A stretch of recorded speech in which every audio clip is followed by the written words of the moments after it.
সামনে আমার অবজারভেশন 2026-27 পর্যন্ত একটা অর্থনৈতিক মন্দা চলতে পারে। বলবে কিছু কিছু লোক যে ভবিষ্যৎবাণী করতে যাওয়া, এটা ভবিষ্যৎবাণী নয়। আপনি বর্তমান সম্পর্কে খবর রাখেন না বলেই বর্তমানকে আপনার ভবিষ্যৎ মনে হচ্ছে। আমাদের অনারেবল মিনিস্টার যারা আছেন ওদেরকে জিজ্ঞাসা করেন, তাদেরকে জিজ্ঞাসা করেন, তারাও বলছেন যে 2023 সাল থেকে 26 সাল খাদ্য মন্দার মতো যান। দেখেন নাই, তারা এই কথা বলছেন কারণ তারা বুঝতে পারছেন ওয়ার্ল্ডের অবস্থা ভালো না। এখানে একটা সলিউশন বলছে, ইচ্ছা হলে আপনি গ্রহণ করতে পারেন, ইচ্ছা হলে নাও করতে পারেন। আমার তো চাপিয়ে দেওয়ার কোনো ক্ষমতা নাই। ফাযাক্কির ইন্নামা আনতা মুযাক্কির, আপনি শুধু উপদেশদাতা। লাস্তা আলাইহিম বিমুসাইতির, আপনি কারো প্রতি দারোগা নন। কি উপদেশ? এই যে জাকাত, যেটা জাকাত, আমাদের জাকাত যেটা আছে, এটাকে একটু বড় পরিসরে কালেক্ট করার চেষ্টা করতে হবে। করে যদি আমরা সুষ্ঠু বন্টন করতে পারি গরিবদের মাঝখানে, ইনশাআল্লাহ কেউ খাদ্য অভাবে মারা যাবে না ইনশাআল্লাহ। আল্লাহ পাক আমাদেরকে বোঝার তৌফিক দান। এর পাশাপাশি তারা যেটা বলেছেন, ইকোনমিক সেকশনের লিডার যারা আছে তারা যেটা বলছেন এটা ঠিক বলছেন। তারা বলছেন কৃষিভিত্তিক অর্থনীতির কথা বলছেন, এটার সাথে আমি 100% একমত। কারণ আল্লাহ পাকের কোরআন, এই কোরআনের মধ্যে বেশিরভাগ যে অর্থনীতির কথা এসেছে তা হচ্ছে কৃষিভিত্তিক অর্থনীতি। এটা কি জানেন? হয়তো জানেন না।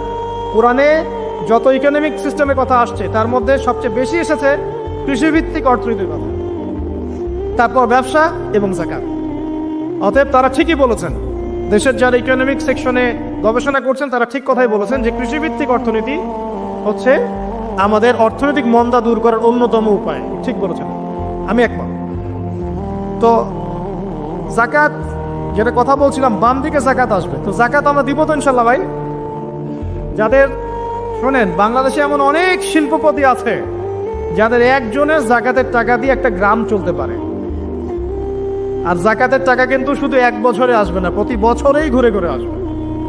মনে করেন যে আপনাদের এলাকার মধ্যে অনেক বৃত্তশালী আছেন, আমি দোয়া করি মন থেকে আল্লাহ পাক বৃত্তশালীদের অন্তরটাকে নরম করে দিক এবং উসমান রাদিয়াল্লাহু আনহুর মতো দানশীল করে দিক।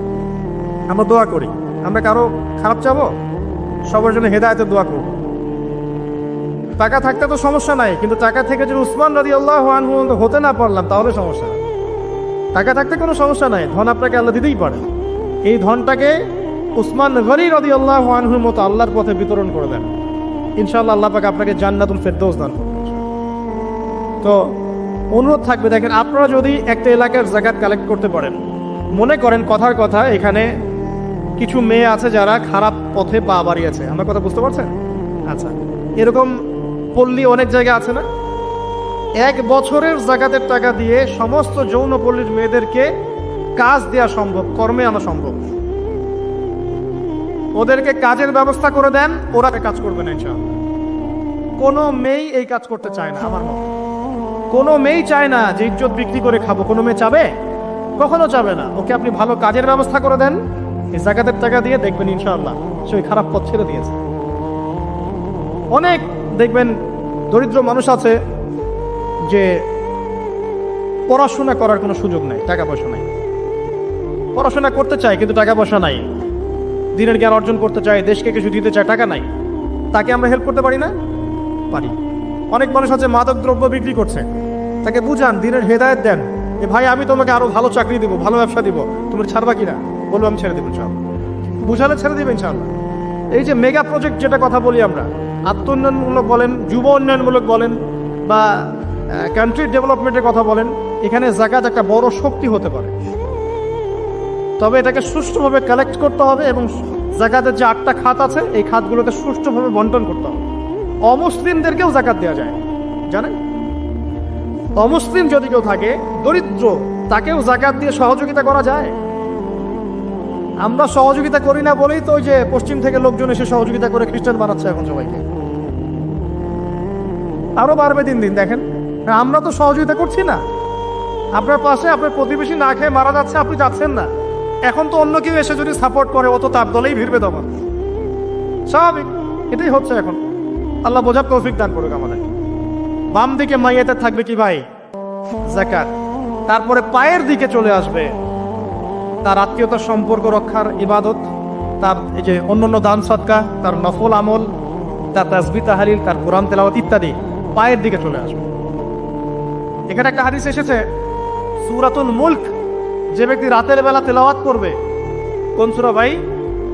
তাবারাকাল্লাযী বিয়াদিহিল মুলক ওয়া হুয়া আলা কুল্লি শাইইন কাদির।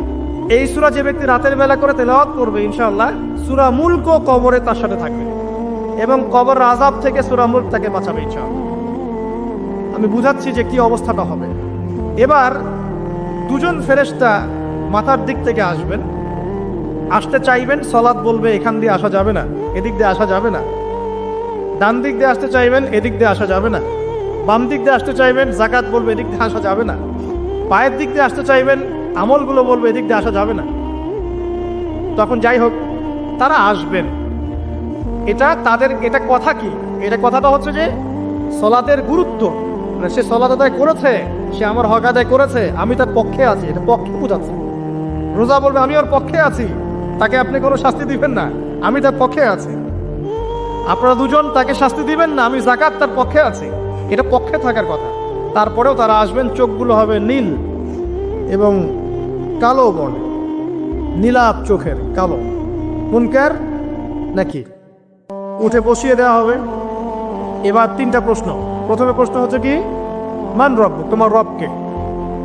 তখন মুমিন বান্দা বুক ফুলিয়ে বলবে রব্বি আল্লাহ, আমার রবকে আল্লাহ।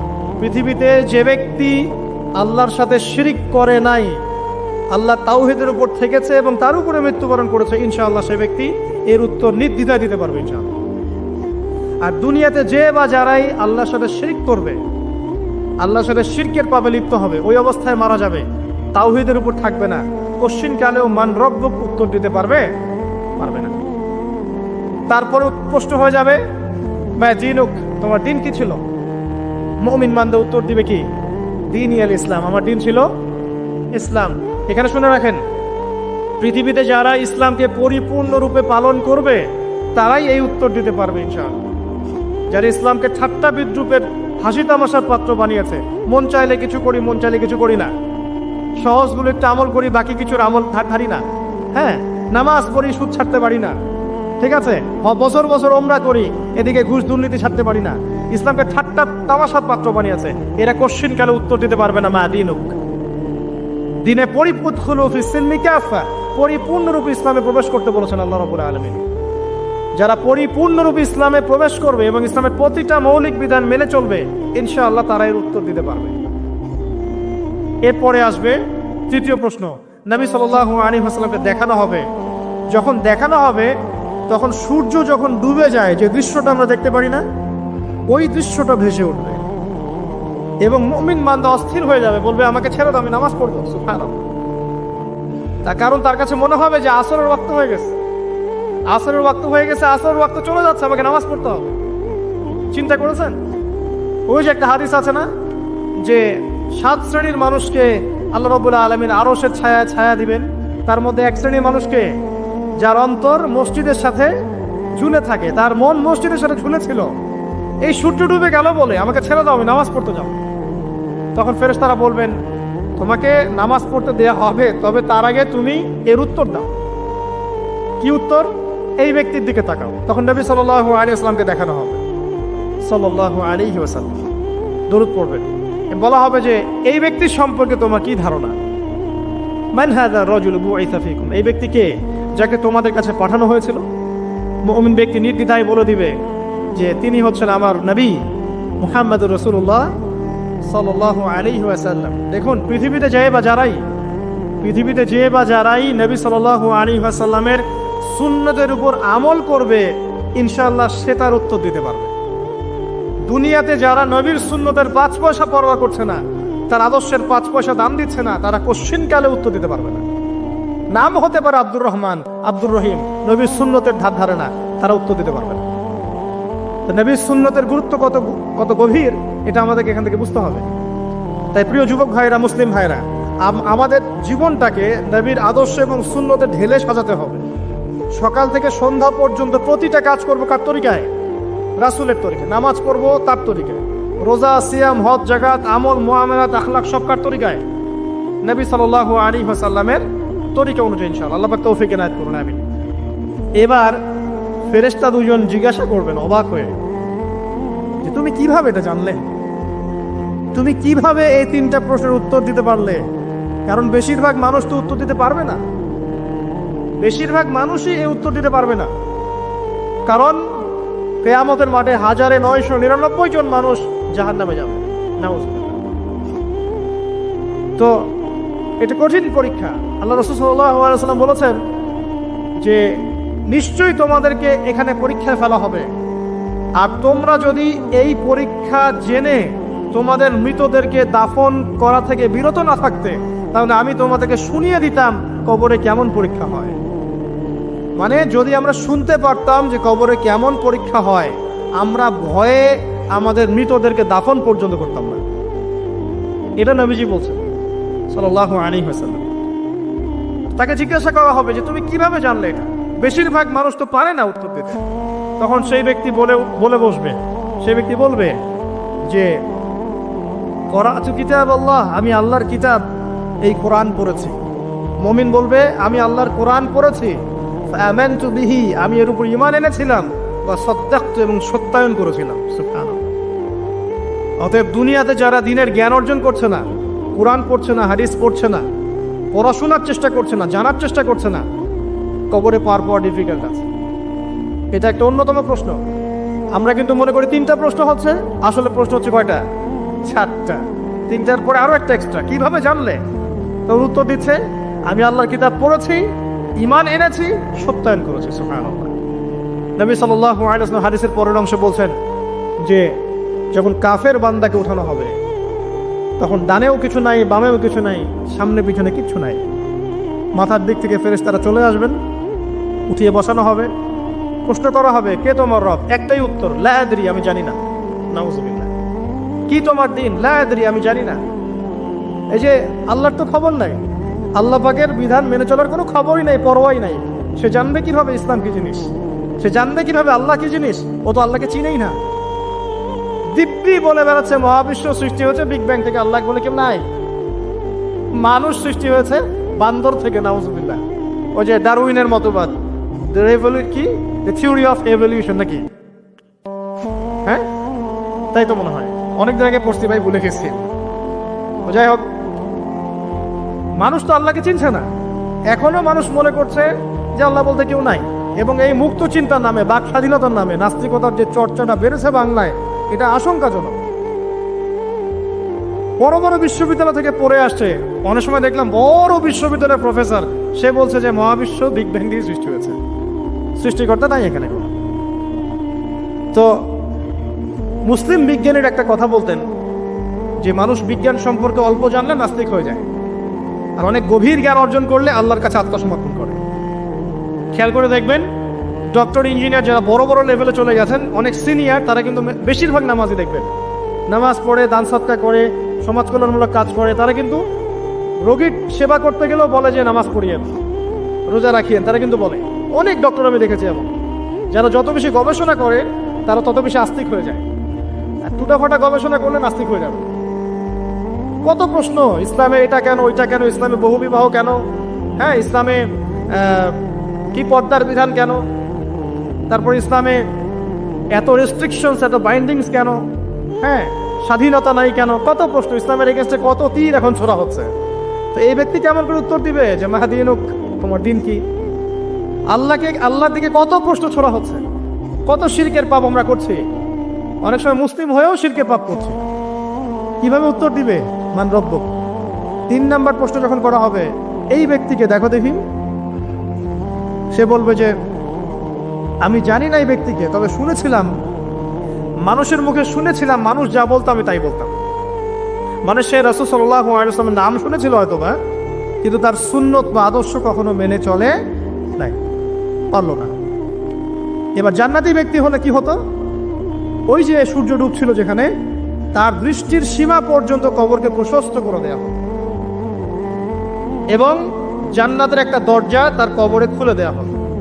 এটা কিভাবে করা হবে সেটা আল্লাহ পাক জানেন। এটার ব্যাখ্যা করার জ্ঞান আল্লাহ আমাদেরকে দেন নাই। যেই মানুষের ক্ষুদ্র জ্ঞানে মানুষ ব্যাকটেরিয়া, ভাইরাস নিয়ে গবেষণা করতে হিমশিম খেয়ে যায়, সে মহাবিশ্বের স্রষ্টা নিয়ে কিভাবে গবেষণা করবে? আল্লাহ পাকের অসীম জ্ঞানের সামনে আমার জ্ঞান কি? খুবই ক্ষুদ্র। একটা হাদিসে এসেছে বুখারী শরীফের মধ্যে, যে একটা মহাসমুদ্রের মধ্যে যদি একটা পাখি 1 ফোঁটা পানি উঠিয়ে নিয়ে যায়, ওই 1 ফোঁটা পানি হচ্ছে মহাবিশ্বের জ্ঞান, আর বাকি পুরো মহাসাগর হচ্ছে আল্লাহ পাকের জ্ঞান। তো আমরা এই ক্ষুদ্র জ্ঞানের মানুষ হয়ে আল্লাহর জ্ঞানকে কেমন করে পেনিট্রেট করতে পারি? তো আল্লাহ পাক জান্নাতের দরজাগুলো খুলে দিবেন, একটা দরজা খুলে দিবেন, সেখান থেকে বাতাস আসবে, সে জান্নাতের নাজ নেয়ামত উপভোগ করতে থাকবে এবং তার রূহটাকে সবুজ রঙের পাখির আকৃতিতে জান্নাতে রেখে দেওয়া হবে। ইল্লিন মানে ওখানে জান্নাতের নিয়ামত সে পাবে। এটাকে বলা হয় দারুল বারজাখ বা বারজাখের জীবন। জীবন অনেকগুলো, একটা ছিল রুহের জগৎ। রুহের জগতে আমরা সবাই ছিলাম। শোনেন, রুহের জগতে যার সাথে যার বন্ধুত্ব ভালোবাসা গভীর ছিল, দুনিয়াতে তার সাথে তার ভালোবাসা বেশি। এটা হয়তো জানেন না, জানতেন হাদিসটা?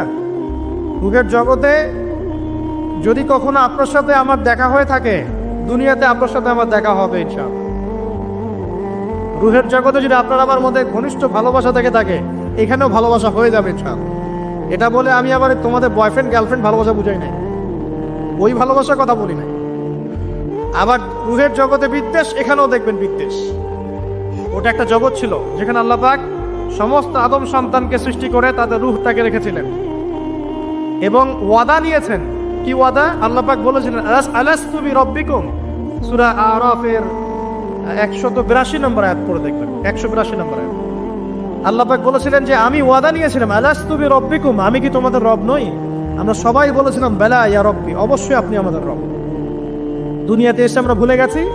এই ভুলে যাওয়াটা মনে করায় দেওয়ার জন্য আল্লাহ পাক আসমানি কিতাব নাজিল করেন, নবী রাসূল পাঠান, আমাদের কান পর্যন্ত ইসলামের দাওয়াত পৌঁছে দেন, যাতে আমরা মনে করতে পারি। এবার আসেন রুহের জগতে পর আসলাম এই যে দুনিয়ার জগৎ, দারুদ দুনিয়া। দুনিয়ার মধ্যে আছি হয়তো 50, 60, 70, 100 বছর হাইয়েস্ট। এরপর যাবে দারুল বারজাখ, বারজাখের জগৎ। পাপী ব্যক্তি হলে জাহান্নামের দরজা খুলে দেওয়া হবে আর জাহান্নামের সে আযাব ভোগ করতে থাকবে, এবং পুণ্যবান ব্যক্তি হলে জান্নাতের দরজা খুলে দেওয়া হবে এবং এর নাজ নেয়ামত সে ভোগ করতে থাকবে। তখন তাকে বলা হবে এটা জান্নাতের সেই জায়গা যেখানে তুমি থাকবে। এটা দেখার সাথে সাথে, শোনার সাথে সাথে তার যে খুশি উৎফুল্লতা আরো অনেক বেড়ে যাবে। এবং সে কি করবে জানেন? সে পৃথিবীতে ফিরে আসতে চাইবে। সে বলবে আমাকে আমার পরিবারবর্গকে জানাতে দেন, আমাকে আমার পরিবারবর্গকে জানাতে দেন যে আমি ভালো আছি। তখন ফেরেশতারা তাকে বলবেন যে এটা সম্ভব না, তোমার এবং তাদের মাঝে দারুল বারজাখ আছে, তুমি এটা ভেদ করে যেতে পারবে না। তখন তার আত্মাটাকে ইল্লিনে দেওয়া হবে, একটা সবুজ পাখির আকৃতিতে জান্নাতে ঘুরে বেড়াবে ইনশাআল্লাহ। আর যদি জাহান্নামী হয় তাহলে যে বললাম দরজা খুলে যাবে, জাহান্নামের মর্মান্তিক আযাব তার দিকে আসতে থাকবে। কবর সংকুচিত হয়ে আসবে এমন ভাবে যাতে তার বাম পাজর ডান পাজরের ভিতরে এইভাবে ঢুকে যাবে। নাউযুবিল্লাহ। এই আযাব চলতে থাকবে ইলা ইয়াউমি ইউবআসুন, পুনরুত্থানের দিন পর্যন্ত। এখন এই যে হাদিসটা আপনারা শুনলেন, এই হাদিসটা ব্যক্তি কেন্দ্রিক নয় কি? এখানে তিনটা বিষয় আপনাকে ফোকাস করতে হবে আমাদের। এক, তাওহীদ, আল্লাহ পাকের তাওহীদ। দুই, রিসালাত, রাসূলুল্লাহ সাল্লাল্লাহু আলাইহি ওয়াসাল্লামের রিসালাত। এবং আখিরাত, পরকাল। এই তিনটা বিষয় খুব স্বল্প কথায় বলছি। দেখুন, তাওহীদ কি? আল্লাহ পাকের একত্ববাদ। এক আল্লাহকে আপনি সৃষ্টিকর্তা মানবেন, রিজিক দাতা মানবেন, পালন কর্তা মানবেন, সন্তান দাতা, ভালো মন্দের মালিক, সমস্ত কিছুর মালিককে আল্লাহ। আল্লাহ আল্লাহ আমাকে বাঁচিয়ে রেখেছেন, আল্লাহ আমাকে মৃত্যু দিবেন, আল্লাহ আমাকে রিজিক দেন, আল্লাহ আমাকে সন্তান দিবেন, আল্লাহ আমার ভালোর মালিক, আল্লাহ মন্দের মালিক, আল্লাহ সমস্ত কিছুর মালিক। এই কনসেপ্ট পরিষ্কার থাকবে, লা ইলাহা ইল্লাল্লাহ পরিষ্কার থাকবে। সমস্ত বিষয় কার পক্ষ থেকে? আল্লাহর পক্ষ থেকে। তাওহীদ, সংক্ষিপ্ত কথায় বললাম তাওহীদ। এর মধ্যে তিনটা ক্লাসিফিকেশন আছে: রুবুবিয়্যাত, উলুহিয়্যাত, আসমা ও সিফাত। এটা আপনারা কিতাবুত তাওহীদ বই থেকে পড়ে নিয়ে। সংক্ষেপে বলে দেই, রুবুবিয়্যাত আল্লাহ পাকের সমস্ত বিষয়গুলো তার দিকে সম্বন্ধ করা, সৃষ্টিকর্তা, পালনকর্তা, রিজিক দাতা সবকে আল্লাহ। উলুহিয়্যাত কি? দুনিয়াতে এসেছি আল্লাহ পাকেরই দাসত্ব করতে হবে, অন্য কারো দাসত্ব চলবে না, তাওহীদ উলুহিয়্যাত। আসমা ও সিফাত কি? আসমা সিফাত মানে হচ্ছে আল্লাহ পাকের নাম গুণাবলীগুলো আছে। আল্লাহ পাক রহমান, আল্লাহ পাক রহিম, আল্লাহ পাক রাজ্জাক, হ্যাঁ, আল্লাহ পাক গফুর, আল্লাহ পাক শরীদুল ইকাব। সমস্ত গুণাবলী কার? আল্লাহ। এই হলো আসমা সিফাত। আল্লাহ পাক যেমন, আল্লাহ পাক তেমন, আল্লাহ পাক নিজের মতো, কারোর সাথে তুলনীয় নন। আল্লাহু আহাদ, একক। আল্লাহুস সামাদ, তিনি অমুখাপেক্ষী। লাম ইয়ালিদ ওয়া লাম ইউলাদ তিনি জন্ম দেননি, জন্মিতও নন, ওয়ালাম ইয়াকুল লাহু কুফুয়ান আহাদ, তার সমতুল্য আর কিছুই নাই। আল্লাহ থেকে সবকিছু হয়, এটাই হলো তাওহীদ। এখন এর অপোজিশন কি? শিরক। তাওহীদের বিরুদ্ধে গেলে কি হয়ে যাবে? শিরক। কেউ যদি মনে করে যে আল্লাহ ছাড়া কেউ আমাকে জীবন দিতে পারে, আল্লাহ ছাড়া কেউ আমাকে মারতে পারে, আল্লাহ ছাড়া কেউ আমাকে রিজিক দিতে পারে, অথবা আল্লাহ ছাড়া কেউ সন্তান দিতে পারে, আল্লাহ ছাড়া অন্য কারো কাছে কেউ যদি দোয়া করে, আল্লাহ ছাড়া অন্য কারো জন্য নজর মানত করে, আল্লাহ ছাড়া অন্য কারো নামে কসম খায়, আল্লাহর হালালকে হারাম করে দেয়, আল্লাহর হারামকে হালাল করে নেয়, ঠিক আছে? আল্লাহ থেকে শুভ অশুভ আসে না, শুভ আল্লাহর পক্ষ থেকে আসে, অশুভ শয়তানের পক্ষ থেকে আসে, এমনও যদি কেউ মনে করে, শুভ অশুভ দুটোই আল্লাহর পক্ষ থেকে আসে, কিন্তু কেউ যদি মনে করে না শুভগুলো আল্লাহর পক্ষ থেকে, অশুভগুলো শয়তানের পক্ষ থেকে, এমনও যদি মনে করে, শিরক হয়ে যাবে। মুসলিমরা চলাফেরা, মুসলিমরা আল্লাহ ছাড়া অন্য কারো কাছে চাচ্ছে, মুসলিমরা অনেকে কবরে সাজদা করছে, মুসলিমরা অনেকেই মৃত মানুষের কাছে দোয়া করছে, হাতে বালা পরে আছেন, খোলেন না। কেন খোলেন না? ভয়ে যদি আপনার ক্ষতি হয়, শিরক। মুসলিমরা দেখবেন আগুনের সামনে মাথা নত করছে, মুসলিমরা এখন মেডিটেশন করে, ধ্যান করে, মুসলিমরা জিনকে তাবে করতেছে, অনেক সময় দেখা যায় মুসলিমরা জাদু করতেছে, জাদুবিদ্যা, কুফরি কালাম করছে না? করছে, সবই শিরক, সবই শিরক। মুসলিমরা দেখবেন আল্লাহর হালাল যেগুলো আছে এগুলোকে হারাম করে ফেলছে, আবার অনেক সময় আল্লাহর হারামগুলোকে হালাল করে নিচ্ছে। সুদ কি ভাই? এখানে ফরজ, হালাল করে নেওয়া হয়েছে। মদ কি? তোমাদের কাছে তো ওয়াজিব, না খাইলে ঘুম হয় না। তো এই যে আল্লাহ হারামগুলোকে কি করছি আমরা? হালাল করে ফেলি, এটাও শিরক, কুফরি একটা। তো এক কথায় তাওহীদের উপর যারা থাকবে মান রব্বুক উত্তর দিতে পারবে ইনশাআল্লাহ। যারা শিরক করে ফেলবে ওই অবস্থায় মারা যাবে, মান রব্বুক উত্তর দিতে পারবে না। আমার কথা কি বোঝা যাচ্ছে? আমি সহজ করার চেষ্টা করছি কিন্তু হয়তো পারছি না, এটা আমার ব্যর্থতা। এক কথায় যদি আমরা কবরের প্রথম প্রশ্নের উত্তর দিতে চাই তাহলে আমাদেরকে অবশ্যই তাওহীদের উপর থাকতে হবে, শিরকে যাওয়া যাবে না। প্রিয় ভাইরা, শিরকের পাপ থেকে আজকে তওবা করে ফেলবেন। আল্লাহ জেনে না জেনে জীবনে যত শিরক করেছে আল্লাহ মাফ করুন, আমিন। এবং আগামী দিনগুলোতে শিরকের পাপে লিপ্ত হয় না। প্রিয় ভাইরা, যদি আপনার আমল নামায় আসমান জমিন সমানও পাপ থাকে, শিরকের পাপটুকু না থাকে, আল্লাহ পাক আপনার পুরো পাপ মাফ করতে পারবে ইনশাআল্লাহ। আল্লাহ পাক বলেছেন মেরাজের রাতে নবী সাল্লাল্লাহু আলাইহি ওয়াসাল্লামকে আরশে আজিমের কাছে উঠিয়ে নিয়ে আল্লাহ পাক 3টা ওহী করেছেন। কয়টা ওহী? একটা ছিল 5 ওয়াক্ত নামাজ, ঠিক আছে? 2 নম্বর হচ্ছে সূরা বাকারার শেষের 3টা আয়াত। 3 নম্বর একটা ওয়াদা, একটা প্রতিশ্রুতি। সেটা কি? এ মুহাম্মদ সাল্লাল্লাহু আলাইহি ওয়াসাল্লাম, তোমার উম্মতের মধ্যে কেউ যদি আসমান জমিন সমান পাপ নিয়ে আমার সামনে হাজির হয় কিন্তু আমার সাথে কাউকে শরীক না করে, শিরক না করে, তাহলে আমি আল্লাহ তার সামনে আসমান জমিন সমান ক্ষমা নিয়ে হাজির হব, মানে মাফ করে দেওয়া হবে ইনশাআল্লাহ। অতএব শিরকের পাপে যায় না, ইনশাআল্লাহ জান্নাতে যাওয়া যাবে। যে ব্যক্তি মন থেকে একবার লা ইলাহা ইল্লাল্লাহ পড়েছে, সমস্ত বিষয় আল্লাহর দিকে সুপর্দ করে, তার অন্যান্য অনেক পাপ থাকতে পারে, আল্লাহ পাক চাইলে সব পাপ মাফ করতে পারে। অতএব মান রব্বুক উত্তর দিতে চাইলে শিরকের পাপে যাওয়া যাবে? যাবে না। আধুনিক শিরকের মধ্যে সবচেয়ে ভয়ঙ্করটা হচ্ছে এটা যে আমরা আল্লাহর হালালকে হারাম করে নিচ্ছি, হারামকে আবার হালাল করে ফেলছি। এখানে যায় না। সব কিছু আল্লাহ থেকে আসে, দোয়া আল্লাহর জন্য করবেন, নামাজ আল্লাহর জন্য, সবকিছু ইবাদত আল্লাহর জন্য, দিনী ইলম অর্জন আল্লাহর জন্য।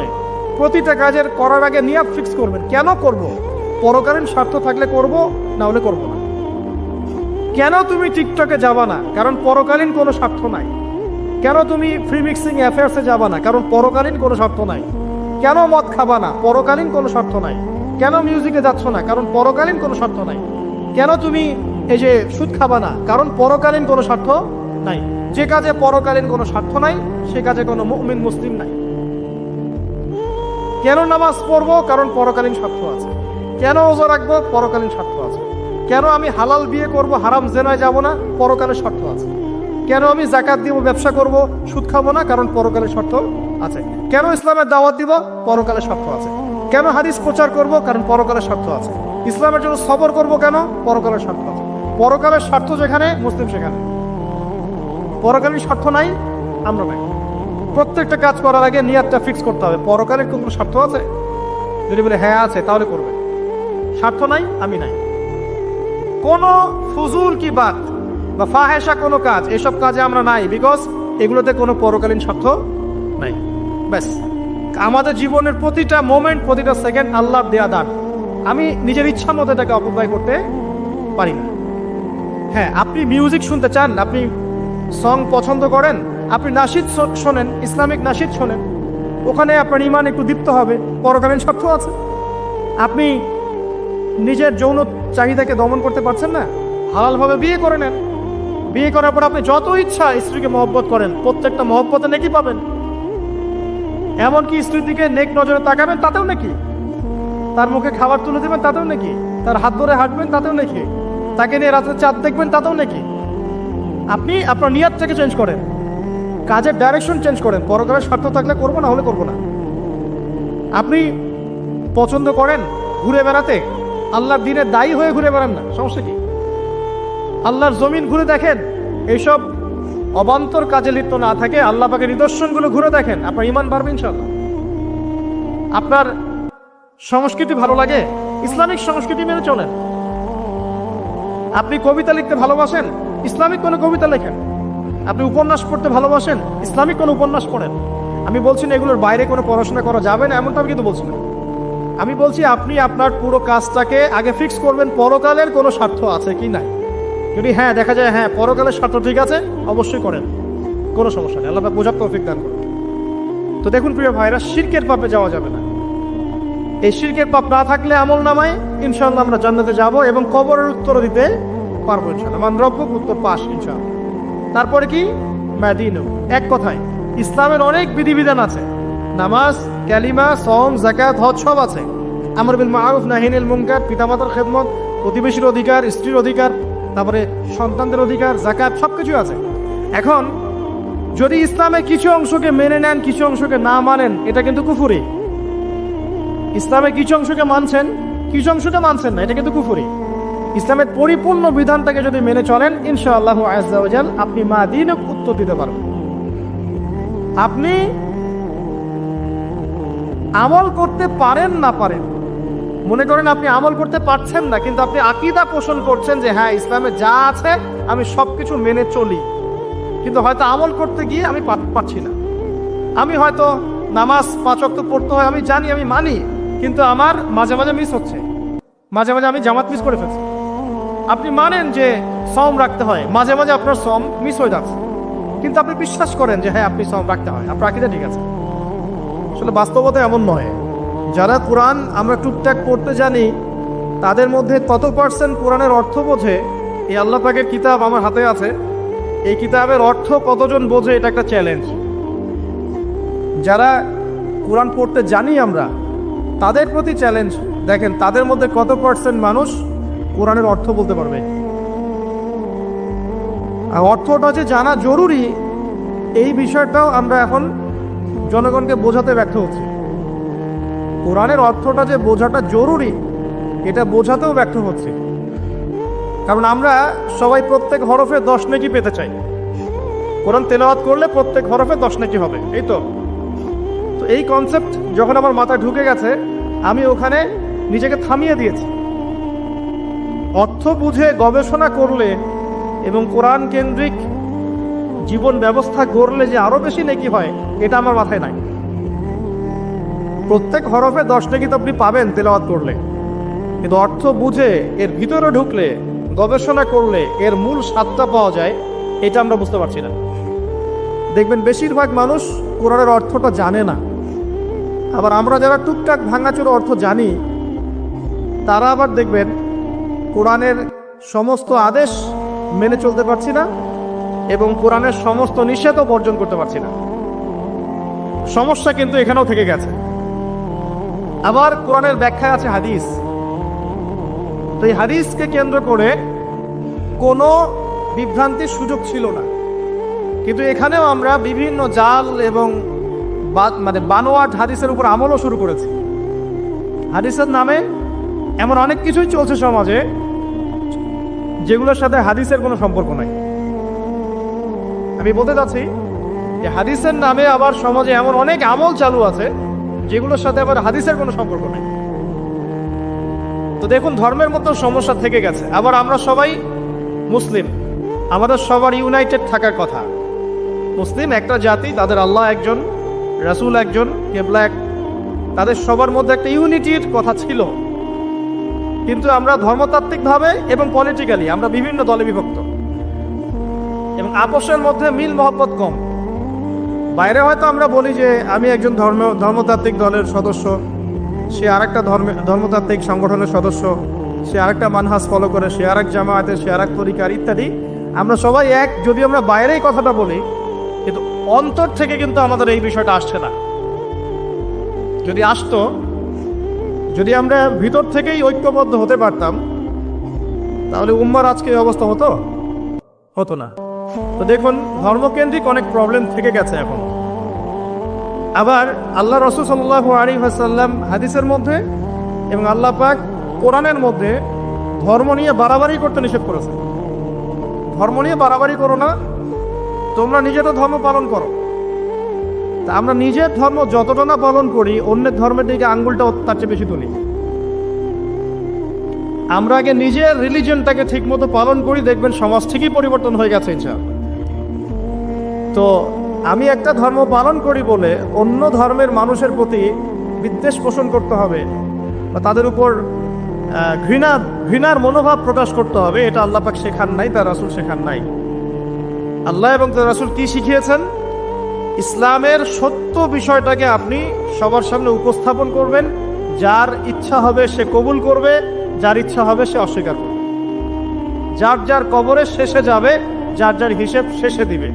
চাপিয়ে দেওয়ার সিস্টেমটা ইসলামের মধ্যে নাই।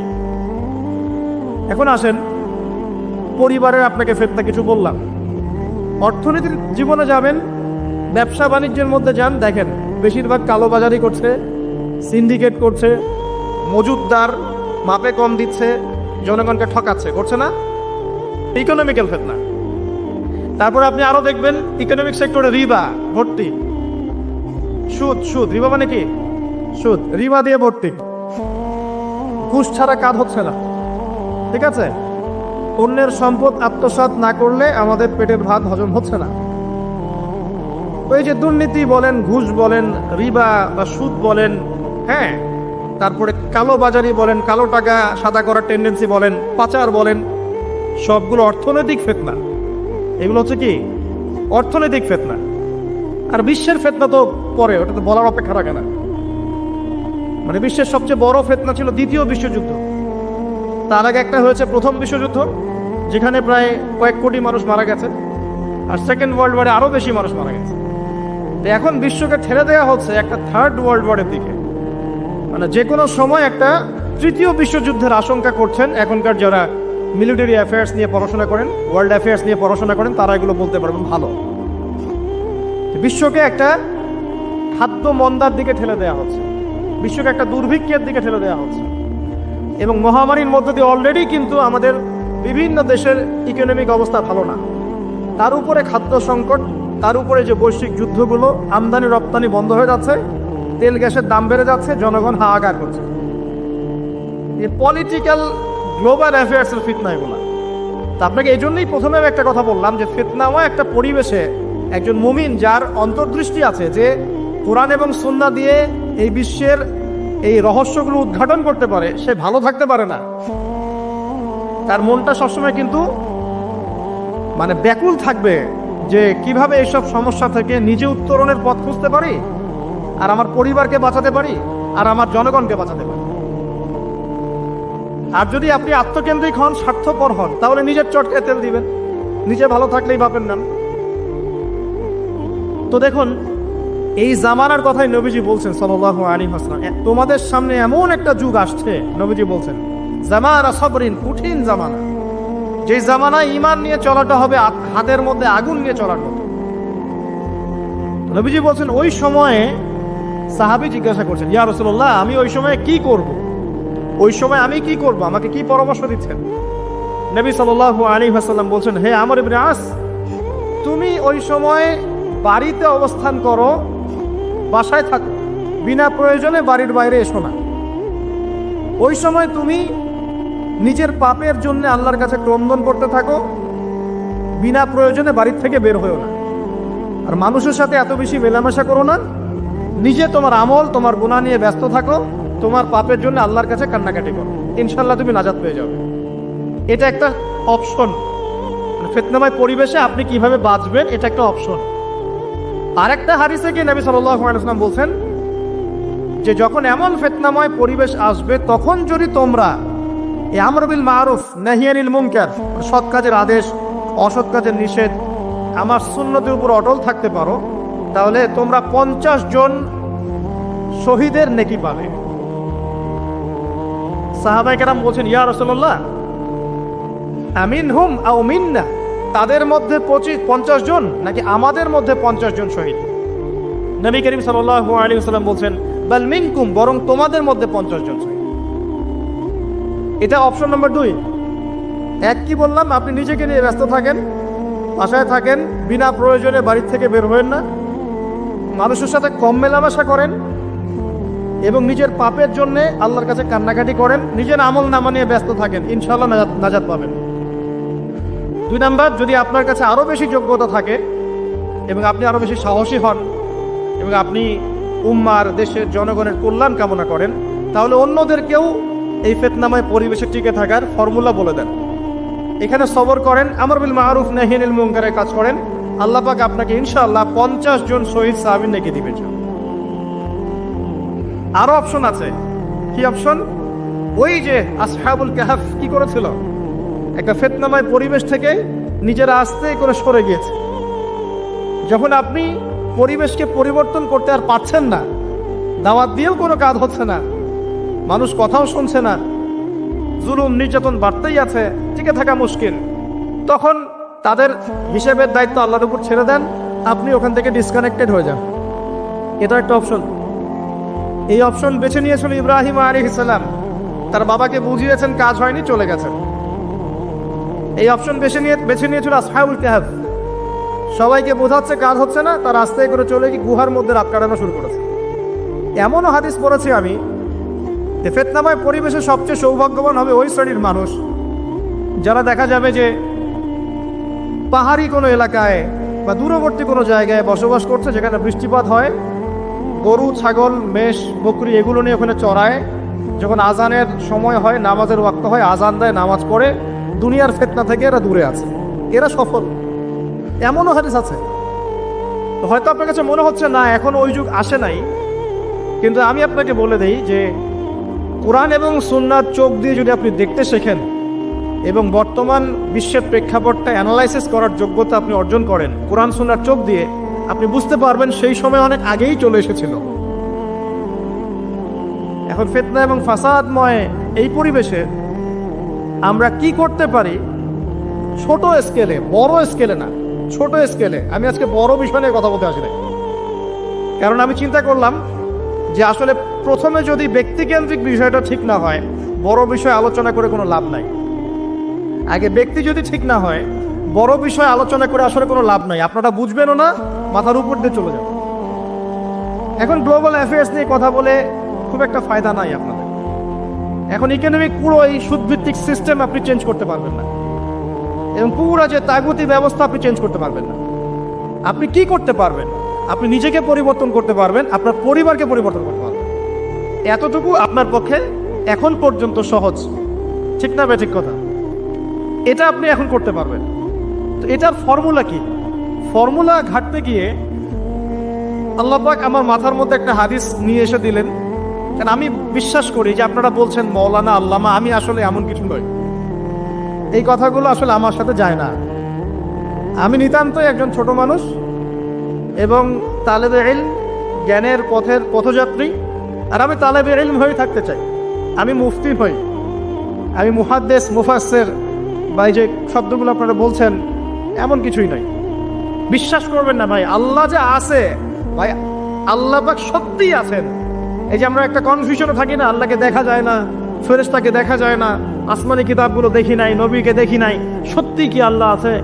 যখন নাস্তিকরা কিছু উদ্ভট যুক্তিতর্ক উপস্থাপন করে মানুষ কনফিউজড হয়ে যায়, আল্লাহ কি আছে সত্যি সত্যি?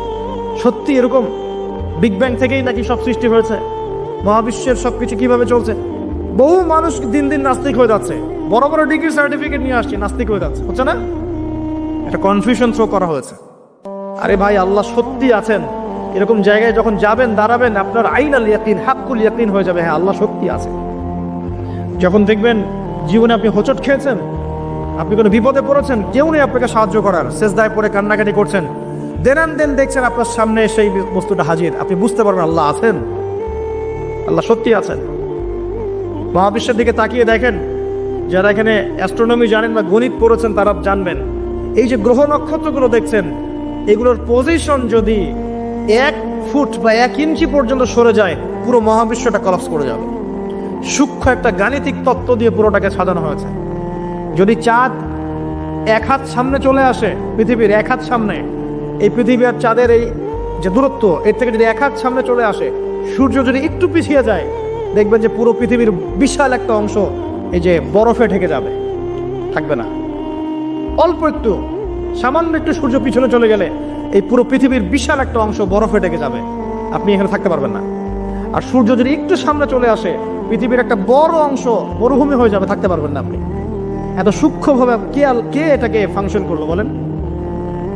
এরপরেও মানুষ আল্লাহকে বিশ্বাস করে না। হামজা রাদিয়াল্লাহু আনহু কবরের সামনে দাঁড়াবেন, উহুদের শহীদদের কবরের সামনে দাঁড়াবেন, আপনার নাকের মধ্যে জান্নাতের ঘ্রাণ পাবেন ইনশাআল্লাহ। যারা বিশ্বাস করে ওদেরকে পাঠিয়ে দাঁড় করিয়ে ওকে জিজ্ঞাসা করেন পাও কিনা। আসেন, সে সারা বিশ্বটাকে শাসন করবে, এটা সত্য, তবে এটা চিরস্থায়ী হবে না। কখন শাসন করবে? নবী সাল্লাল্লাহু আলাইহি ওয়াসাল্লামের ভবিষ্যৎবাণীগুলো অনুযায়ী আসন্ন সময়টাতে একটা মালহামা হবে। মালহামাটা কি? মালহামা মানে মহাযুদ্ধ, গ্রেট ওয়ার, মানে এমন যুদ্ধ যে যুদ্ধে অনেকগুলো রাষ্ট্র একত্রিত হয়ে যাবে। প্রায় 80টা ফ্ল্যাগের কথা এসেছে এখানে। ফ্ল্যাগ মানে আমার এস্টিমেট এটা হচ্ছে রাষ্ট্র, কারণ একটা ফ্ল্যাগ একটা রাষ্ট্রের প্রতীক বহন করবে। কিভাবে হবে? ওই যে ইরাকের ফোরাত নদীকে কেন্দ্র করে, এর ব্ল্যাক গোল্ড বা সোনার পাহাড়কে কেন্দ্র করে। তারপর কি? তারপরে এই যুদ্ধের শেষের দিকে গিয়ে মুসলিমদের বিজয় হবে ইনশাআল্লাহু আযজা ওয়া জাল্লা, এবং তাদেরকে আল্লাহ পাক একজন নেতা দিবেন। সে নেতার নাম হবে মুহাম্মদ বিন আব্দুল্লাহ। কি নাম হবে? মদিনা থেকে মক্কায় আসবেন। মদিনা থেকে তিনি মক্কায় আসবেন। মক্কায় মাকাম ইব্রাহিম আর এই যে আমাদের কাবা ঘর, এর মাঝখানে তিনি দাঁড়াবেন। তার যারা ফলোয়ার্স থাকবে তারা সেখানে তার হাতে বায়াত নেবে। তিনি বায়াত নিতে চাবেন না, তিনি নেতৃত্ব চাবেন না, মানুষ জোর করে তাকে নেতৃত্ব দিবে। আল্লাহ পাকের নেতারা এমনই হন, তারা নেতৃত্ব চায় না, মানুষ জোর করে দেয়। কথা বুঝতে পারছেন না? আল্লাহ পাকের মনোনীত যারা, তারা মানুষের কাছে চেয়ে নেয় না, মানুষ তাকে জোর করে দেয়। কারণ মানুষ জানে যে এই ব্যক্তি ভালো, সে অ্যাভয়েড করে। যেমন আবু যার রাদিয়াল্লাহু আনহুকে নবী সাল্লাল্লাহু আলাইহি ওয়াসাল্লাম বলেছেন, হে আবু যার, তুমি দায়িত্ব চেয়ে নিও না।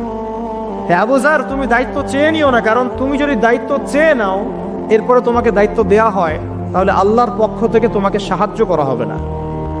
আর যদি তুমি দায়িত্ব অ্যাভয়েড করো, দায়িত্ব না চাও, মানুষ জোর করে তোমাকে দায়িত্ব দেয়, আল্লাহ তোমাকে সাহায্য করবে ইনশাআল্লাহ। এই দেখেন, আবু বকর রাদিয়াল্লাহু আনহু, তিনি কি দায়িত্ব চেয়ে নিয়েছিলেন? ওমর রাদিয়াল্লাহু আনহুকে বলেছেন যে আমাকে ভোট দাও, আমি ভালো মানুষ, বলেছিলেন? মানুষ তাকে দায়িত্ব দিয়েছে। দেখেন, 10 বছর তিনি বিশ্ব শাসন করেছেন। একটা রাখাল এবং একটা রাখালের এই যে কি বলবো ছাগল, তারাও না খেয়ে মারা যায় নাই 10 বছরে, একটাও না। তার শাসন নিয়ে কথা বলতে গেলে তো সারা রাত পার হয়ে যাবে। শুধু একটা ন্যায় বিচারের উদাহরণ দিচ্ছি। তার নিজের ছেলে একটা অন্যায় করেছে, নিজের ছেলে হয়তোবা মদপান করেছে অথবা জেনা করেছে, আল্লাহু আ'লাম। হুদুদের অপরাধ, যে অপরাধ করলে শাস্তি হয় প্রকাশ্যে। মদপান করলে ইসলামের শাস্তি হচ্ছে 40টা বেত্রাঘাত, আর জেনা করলে, অবিবাহিত হলে শাস্তি হচ্ছে 100 বেত্রাঘাত। তোমরা যারা এখন জেনা করেছো বা করছো, এখানে উপস্থিত আছো বা এই লেকচার শুনবে, ছেলে বা মেয়ে যেই হও না কেন, তোমাদের ঘাড়ের উপরে একটা জেনার জন্য 100 বেত্রাঘাতের শাস্তি ঝুলে আছে। এই কথা তো কলেজের মধ্যে পৌঁছালো না। একবার জেনা করেছো, তোমার কাঁধের উপরে 100 বেত্রাঘাতের শাস্তি ঝুলে আছে এখনো, এবং 1 বছরের নির্বাসন তোমার জন্য ঝুলে আছে। সূরা নূরের 1 থেকে 4 নম্বর আয়াত পড়ে দেখবে। আর যারা বিবাহিত ব্যক্তি, যে দেবর ভাবি জেনা করেছেন, দুলাভাই শালি জেনা করেছেন, হ্যাঁ, এই প্রতিবেশীর স্ত্রীর সাথে জেনা করেছেন, অমুক কর্মকর্তার স্ত্রীর সাথে জেনা করেছেন, আপনারা পৃথিবীতে বেঁচে থাকার অধিকার হারিয়ে ফেলেছেন। কারণ একজন বিবাহিত ব্যক্তি যদি জেনা করে, তার একটা শাস্তি ইসলামে, সেটা হলো রজম, তাকে কোমর পর্যন্ত মাটিতে পুঁতে ফেলে পাথর নিক্ষেপ করে হত্যা করতে হবে, এটা ইসলামের বিধান। এই বিধান এখন চালু করা যাবে না। এই বিধান এখন পৃথিবীর কোথাও আছে বলে আমাদের জানা নাই। হয়তো অল্প কিছু জায়গায় থাকতে পারে, এটা আল্লাহর ইচ্ছা। বেশিরভাগ জায়গায় এইসব বিধান নাই, কিন্তু আল্লাহ পাকের আসমানে এই বিধান আছে। জমিনে এইসব বিধান নাই ঠিকই, বাট আল্লাহ পাকের আসমানে এই বিধান আছে। মৃত্যু হয়ে গেলেই শাস্তি ভোগ করবে যদি তওবা না করে মারা যায়। তবে যদি আপনারা তওবা করেন, এই শালি তুমি যদি তওবা করো, দুলা ভাই যদি তওবা করে, এই দেবর যদি তওবা করে, ভাবি যদি তওবা করে, আল্লাহ পাক রাতের অন্ধকারের তওবা আল্লাহ পাক কবুল করতে পারেন। শোনেন ভাই, কয়েকটা কারণে ইসলামে মানুষকে হত্যা করা জায়েজ। একটা হচ্ছে হত্যার বদলে হত্যা। কেউ যদি কাউকে হত্যা করে, তাকে হত্যা করতো, ঠিক যেমন আমাদের আদালত এটা করে না, খুন করেছে ফাঁসি দেয় না, সেম জিনিস। আরেকটা হচ্ছে মুরতাদ হয়ে গেছে, মুরতাদ আগে ছিল মুসলিম, পরে মুরতাদ হয়ে গেছে, তাকে হত্যা করা যায়। ইসলামিক স্টেটের প্রধান সেটা করবে, ডেমোক্রেটিক কান্ট্রির মধ্যে এটা নাই। কথা বুঝতে পারছেন? এটা থাকবে ঈসা ইবনে মারিয়ামের যুগে, এটা ছিল উমর রাদিয়াল্লাহু আনহুর যুগে, ইসলামী খেলাফার সময়, এখন নাই। আচ্ছা, তবে তাদের বাঁচার সুযোগ আছে, তাদের বেঁচে থাকার সুযোগ আছে। মনে করেন কেউ কাউকে হত্যা করেছে, এসে পরিবারবর্গকে বলছে যে আমার ভুল হয়ে গেছে, আমাকে মাফ করে দেন, আমি আপনার সন্তানকে হত্যা করেছিলাম, আমি মুক্তিপণ রক্তপণ দিতে রাজি আছি। এখন যদি পিতা মাতা বলে ঠিক আছে রক্তপণ দিয়ে দাও, আমরা মাফ করে দিলাম, তাহলে এর বাঁচার অধিকার আছে, বেঁচে থাকতে পারবে। বুঝতে পারছি আমি? অপশন আছে। আবার কেউ যদি মুরতাদে করে স্টেটমেন্ট দিচ্ছে, ইসলাম মানি না, কোরআন মানি না, সুন্নাহ মানি না বলছে, ওকে আপনাকে বন্দি করে জেলখানায় রাখতে হবে এবং তাকে আপনাকে শর্ত দিতে হবে, তুমি কি জেনে শুনে সজ্ঞান এটা বলছো না ফিরে আসবে কথা থেকে। সে যদি বলে আমি আমার কথা থেকে ফিরে আসলাম, আমি আসলে এগুলো বলেছিলাম, এখন ফিরে আসলাম, আমি তওবা করলাম, তার বেঁচে থাকার অধিকার আছে। বাট কিন্তু একজন বিবাহিত ব্যক্তি যদি জেনা করে ফেলে, নাউজুবিল্লাহ, যে দেবর ভাবি শালিদুল্লাহ ভাই তোমরা শোনো, যদি বিবাহিত কোনো ব্যক্তি জেনা করে ফেলে, সে যদি খাস তওবা করে আল্লাহ পাকের কাছে, আল্লাহ পাক যদি তার সমস্ত গুনাহ মাফ করে দেন, তারপরেও যদি তার এই মামলাটা ইসলামিক কোর্টে চলে আসে, তাহলে তাকে রজম করতেই হবে, বেঁচে থাকার অধিকার নাই। আমি দলিল দিচ্ছি, শোনেন। নবী সাল্লাল্লাহু আলাইহি ওয়াসাল্লামের একজন সাহাবী, মহিলা সাহাবী, তিনি পাপ করে ফেলেছেন। কি করেছেন?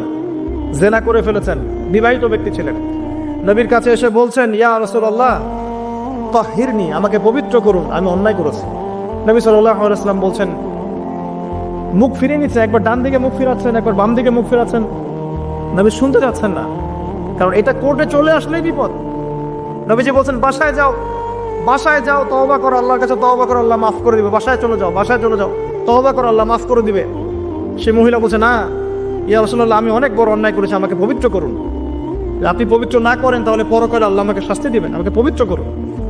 নবী সাল্লাল্লাহু আলাইহি ওয়াসাল্লাম শেষে বলছেন, তুমি কি এমন কোনো কাজ করেছো? সুরমা দানি থেকে সুরমা বের করার সময় আমরা যেভাবে বের করে চোখে দিই, এমন কোনো কাজ কি করেছো? বুঝতে পারছেন? বোঝেন নাই? তোমরা কি ফিডার খাও নাকি? তাহলে সুরমা দানি থেকে সুরমা বের করার সময় আমরা যেভাবে বের করি, তুমি কি এমন কোনো কাজ করেছো? সাহাবী মাথা নাড়িয়ে বলছেন, হ্যাঁ এমন কোনো কাজ করেছে। এবার নবী সাল্লাল্লাহু আলাইহি ওয়াসাল্লাম বললেন, বাসায় যাও, তুমি গর্ভবতী হয়েছ, হ্যাঁ, বাচ্চা খালাস করো, তারপরে এসো, তোমার বিচার করে দেওয়া হবে ইনশাআল্লাহ। সেই মহিলা বাসায় ফিরে গেল, তওবা করতে থাকলো, তার গর্ভের সন্তান বড় হতে লাগলো। এক পর্যায়ে সন্তান জন্ম হলো। সন্তান জন্ম হওয়ার পর সে এসে বলছে, ইয়া রাসূলুল্লাহ, এই যে কোলের বাচ্চা, এই যে 3 দিন আগে 4 দিন আগে হয়েছে সন্তান, আমাকে এখন পবিত্র করে দিন, আমাকে শাস্তি দিয়ে পবিত্র করুন। নবী সাল্লাল্লাহু আলাইহি ওয়াসাল্লাম বাচ্চা দিকে তাকিয়ে বলছেন যে এই বাচ্চাকে দুধ পান করাতে হবে, 2 বছর এই বাচ্চাকে দুধ পান করাবে, বাচ্চা যখন শক্ত কিছু খাওয়া শিখবে তখন এসো, তখন বিচার করে দেব। তিনি পাঠিয়ে দিলেন। 2 বছর পর এই মহিলা আবার এসে হাতে এই যে কোলের বাচ্চা, রুটি আছে, বাচ্চার হাতে একটা কি আছে? রুটি, বাচ্চা রুটি খেতে পারে। এবার তিনি নবী সাল্লাল্লাহু আলাইহি ওয়াসাল্লামকে বলছেন, ইয়া রাসূলুল্লাহ, এই যে আমার বাচ্চা এখন রুটি খেতে পারে, আমাকে এখন পবিত্র করুন। নবী সাল্লাল্লাহু আলাইহি ওয়াসাল্লাম একজন মুসলিমকে বললেন, এই বাচ্চার দায়িত্ব কে নিতে পারবে? একজন মুসলিম সাহাবী বললেন যে আমি নিব ইয়া রাসূলুল্লাহ। তখন তার হাতে বাচ্চাকে সুপর্দ করা হলো। বাচ্চাকে সুপর্দ করার পর এই মহিলাকে নিয়ে যাওয়া হচ্ছে এবং সাহাবীকে বলা হলো, অন্যান্য সাহাবীদেরকে বলা হলো তোমরা এই মহিলাকে নিয়ে যাও, নিয়ে গিয়ে রজম করো, অর্ধেক মাটিতে পুঁতে ফেলে পাথর নিক্ষেপ করে হত্যা করো। এবার সাহাবীরা এই কাজ করছেন। খালিদ বিন ওয়ালিদ রাদিয়াল্লাহু আনহু, বিখ্যাত বীর সাহাবী, তিনি তখন মুসলিম হয়েছেন এবং অনেক যুদ্ধের নেতৃত্ব দিচ্ছেন। তিনি একটা পাথর নিক্ষেপ করেছেন। এই পাথরের নিক্ষিপ্ত পাথরের আঘাতে রক্তের ফিনকি ছিটকে এসে খালিদ বিন ওয়ালিদ রাদিয়াল্লাহু আনহুর এই যে কাপড়ের মধ্যে পড়েছে। তখন খালিদ বিন ওয়ালিদ রাদিয়াল্লাহু আনহু তিনি বলছেন, ছি, আমার কাপড়ে একজন ব্যভিচারী নারী রক্ত পড়লো, এরকম একটা স্টেটমেন্ট তিনি করেছেন। তখন নবী সাল্লাল্লাহু আলাইহি ওয়াসাল্লাম রাগ করে বলেন, এ খালিদ, তুমি থামো। তুমি জানো এই মহিলা অন্যায় করার পর এমন তওবা আল্লাহর কাছে করেছে, এত বেশি তওবা সে আল্লাহর কাছে করেছে, এত বেশি তওবা আল্লাহর কাছে করেছে বিগত এই সময়গুলোতে, এই তওবা যদি পুরো মদিনাবাসীর মধ্যে ভাগ করে দেওয়া হয় তবুও কম হবে।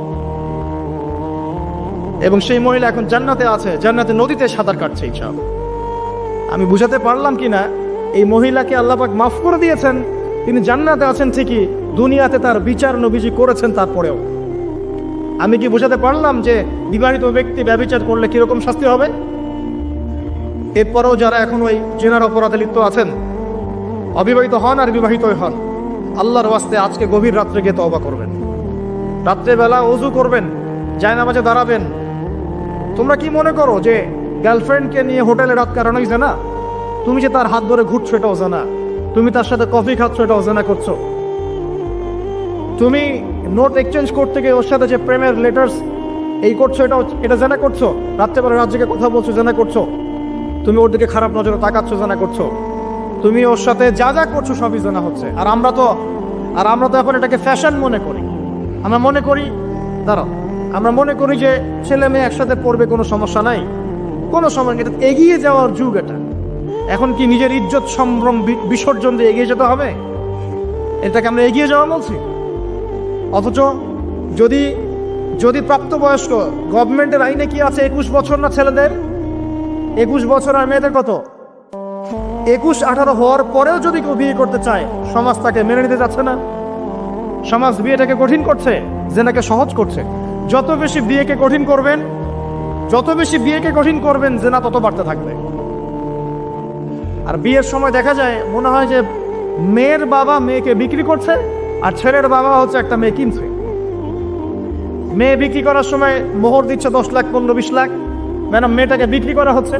আর ছেলে যে যৌতুক নিবে এবারে নিচ্ছে 10 লাখ 20 লাখ যৌতুক নিচ্ছে এখান থেকে। তো এই যে একটা জাহেলিয়াত চলছে, মানে আইয়ামে জাহিলিয়াত কোথায়? আইয়ামে জাহিলিয়াত তো এখানেই।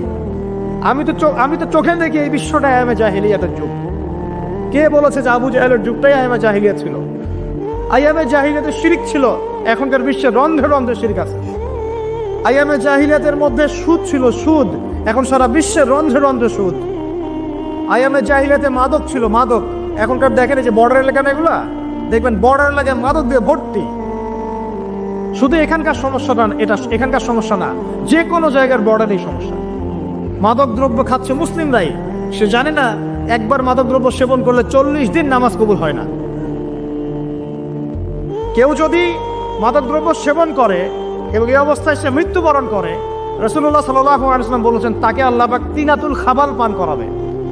সাহাবীরা জিজ্ঞাসা করছেন, তিনাতুল খাবাল কি ইয়া রাসূলুল্লাহ? নবীজি বলছেন এটা জাহান্নামের রক্ত, মাংস, পুজের একটা মিশ্রণ, একটা পানীয়। আমরা কি খেতে চাই? আজকে থেকে তওবা করবেন, কোন রকম মাদক দ্রব্যের সাথে সংশ্লিষ্ট থাকবেন, আল্লাহ পাক হেফাজত করুন, আমিন। আইয়ামে জাহিলিয়াতে মাদক ছিল, এখনো সেটা আছে। গোত্রীয় হানাহানি ছিল, এখনো আছে। আইয়ামে জাহিলিয়াতে নারীর অবমাননা ছিল, এখন অলিতে গলিতে নারীর অবমাননা হচ্ছে। কোথায় মেয়ের স্বাধীনতা, কোথায় মেয়ের ইজ্জতের স্বাধীনতা আছে? একজন বড় ক্ষমতাধর ব্যক্তিও তার স্ত্রীকে রাস্তায় একা ছাড়তে সাহস পাচ্ছেন না এখন, না জানি কি হয়ে যায় রাস্তা ছাড়লে। তাহলে কোথায় নারীর স্বাধীনতা? কি বুঝাচ্ছেন? যখন একজন মুসলিম নারী খাস পর্দা করে বাসা থেকে বের হচ্ছে, ওর দিকে বাঁকা চোখে তাকাচ্ছেন যে কেন পর্দা করবে, কেন পিছিয়ে যাচ্ছে, এরা মৌলবাদী, এরা সন্ত্রাসী, এইসব কথা কেন বলছেন? আপনার আমার মা বোন যদি খাস পর্দায় থাকে, ওদের ইজ্জত আব্রু সুরক্ষিত থাকবে ইনশাআল্লাহ তাআলা। হ্যাঁ, আমরা এটা বিশ্বাস করি যে আল্লাহ রাব্বুল আলামিন যে বিধানটা দিয়েছেন এর মধ্যে চূড়ান্ত কামিয়াবি আছে, এর বাইরে কোনো কামিয়াবি নাই। তবে এটা স্বীকার করছি যে বোরখা, জুব্বা, দাড়ি টুপি রেখেও এক শ্রেণীর মানুষ অন্যায় করে, অবশ্যই অন্যায় করে। কিছু মানুষের অন্যায়ের কারণে পুরো ইসলামকে কলুষিত করতে হবে কেন? আমি স্বীকার করছি যে বোরখা পরেও কিছু মানুষ খারাপ কাজ করে। আমি স্বীকার করছি দাড়ি টুপি পাগড়ি জুব্বা নিয়েও মানুষ খারাপ কাজ করে না? তো কিছু মানুষের খারাপ কাজের কারণে কি আমরা পুরো ইসলামটাকে কলুষিত করবো নাকি? আল্লাহ পাক বিধান দিয়েছেন পর্দা, প্রিয় মা বোন পর্দা অবশ্যই করবেন। আপনার পোশাকটা এমন হবে না যে পোশাকটা পরেও আপনার দেহের কাঠামো বোঝা যায়, এটা চলবে না। আপনার পোশাকটা এমন হবে না যে পোশাকটা পরলে বাহির থেকে ভিতরের অঙ্গ প্রত্যঙ্গ দেখা যায়। আপনার পোশাক এমন হবে না যে পোশাকটা পুরুষের পোশাকের সাথে সাদৃশ্য আছে। আবার এমন পোশাকও পরা যাবে না যেটা অমুসলিমদের পোশাকের সাথে সাদৃশ্য আছে। আপনার দিন আপনার জন্য, তাদের দিন তাদের জন্য। তাকওয়ার পোশাক, এখানে একটা কথা না বললেই নয়। মহাকাশে মানে মহাবিশ্বে সর্বপ্রথম আমাদের পিতা আর মাতা আদম এবং হাওয়া আলাইহিস সালাম, তাদেরকে কিন্তু নগ্ন করে দিয়েছিল কে জানেন? শয়তান। আল্লাহ পাক বলেছেন ওয়ালা তাকরাবা হাযিহিশ শাজারা, তোমরা এই গাছের কাছে যাবে না। যখনই ইবলিস প্ররোচনা দিয়েছে ফালাম্মা যাকাশ শাজারা, যখনই তারা গাছের কাছে গিয়েছেন বাদাত লাহুমা সাওআতিহিমা, তাদের লজ্জাস্থানটা উন্মুক্ত হয়ে গেছে, পোশাক খুলে পড়ে গেছে। আমাদের পিতা মাতাকে মহাবিশ্বে নগ্ন করে দিয়েছে কে? ইবলিস। তাহলে এখন দুনিয়াতে যারা মুসলিমদের গা থেকে কাপড় খুলে ফেলতে যায়, এরা কার এজেন্ট?